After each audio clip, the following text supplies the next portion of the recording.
It's no secret that football players are people of desperate times. Sometimes they're willing to have matches played even in storms, heat, and snow. Today, we're about to dwell on such cases of natural chaos.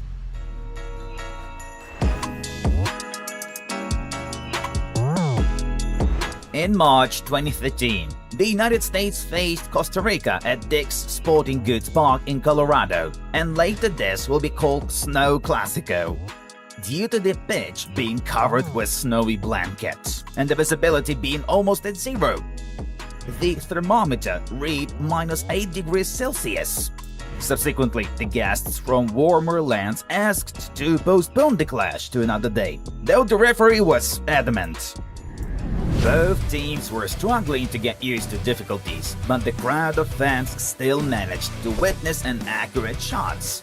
In the 16th minute, the Yankees hit the opponent's goal and got the job done to the dismay of Costa Ricans, who were completely outraged by weather and filed an appeal to FIFA, but were refused.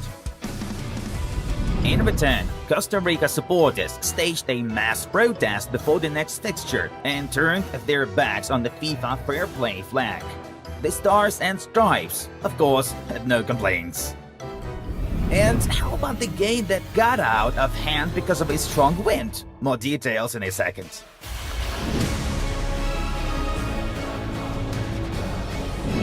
In January 2007, during South African Premiership tie between the Orlando Pirates and the Black Leopards, the wind escalated rapidly, tearing off many advertising banners at the stadium in Johannesburg. They were flying all over the pitch, and it was only a miracle all players remained unharmed. The referee stopped the match, and later on players helped the staff to collect all scattered structures of the stadium. But listen folks, this is not as scary as was the case in Japan when a horrible tornado dropped by.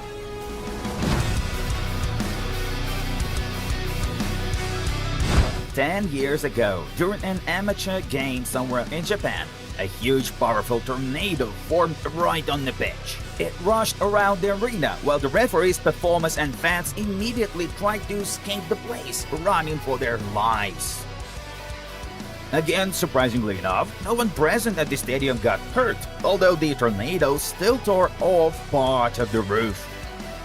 Nobody would want to have such an experience. Those people on the pitch are incredibly lucky.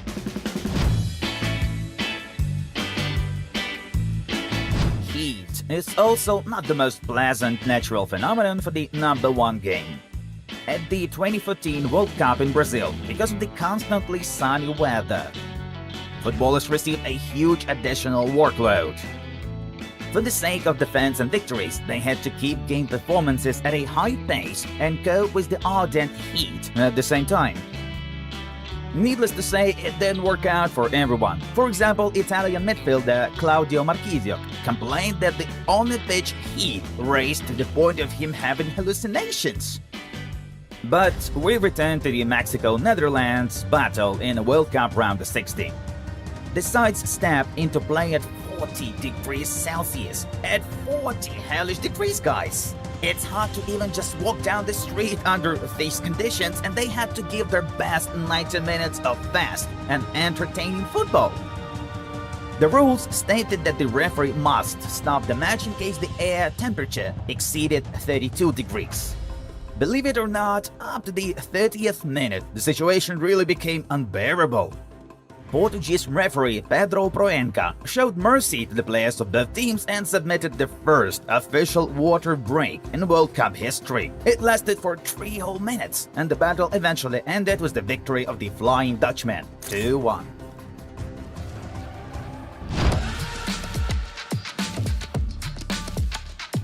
Generally speaking, the year of 2015 was wildly inconsistent in terms of weather, because while the Brazilian sun was incinerating everything that moves, a friendly between Belgium and Tunisia was interrupted by a storm, which brought to the pitch a golf ball size or, for example, an egg-sized hail.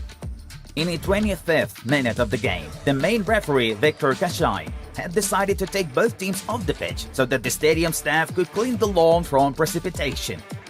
The unplanned pause lasted for 30 minutes. Still, the match was eventually restarted and played up to the final whistle. Oh, and small but important note to realize the whole bizarreness of the situation. The whole thing took place in June.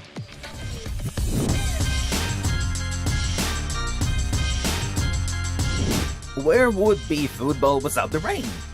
15 years ago, in the Kazakhstan Premier League, Ekibastez hosted the local Grand Club Alma-Ata. 40 minutes before the tie kicked off, the rain flooded the entire pitch, but the stadium staff members managed to mitigate the consequences, and the game did not have to be cancelled. However, you probably guessed how much the performance quality suffered under such conditions, if even a simple short pass didn't go through. When the ball flew to the corner, the players had no idea how they could serve it if the entire area near the flag was flooded with water. An equally shocked referee gave only one working solution: toss the ball with your foot and then serve. The meeting ended with a victory of Ekibastez, 1-0. The only goal was netted from the penalty spot. And this is quite a logical outcome. It's rather unrealistic to seal the goal not from set pieces when hallways form in front of your feet.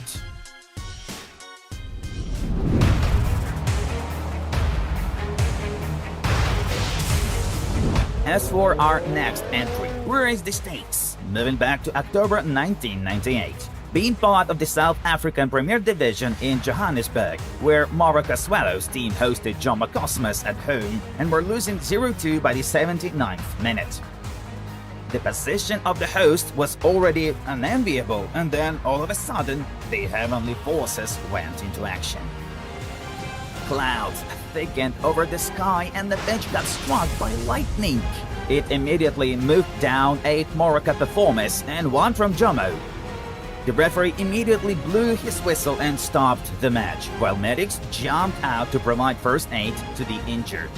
They assessed the condition of the victims and reported that they got off lucky, rather disoriented by the electric discharge reflected by the grassy lawn. Fortunately, none of the 9 mentioned footballers were directly struck by lightning. Interestingly enough, how in all such dangerous weather-related stories, the players nimbly dodged the touch of death. It's good that someone from above is clearly protecting them. And you know what amazes most in this story? After the early start of the showdown, Cosmos president was accused of conspiring with shamans. After all, how could almost the entire squad of Moroka undergo sufferings while the opponent's team got only one person collapsed? Indeed, a mystical conspiracy.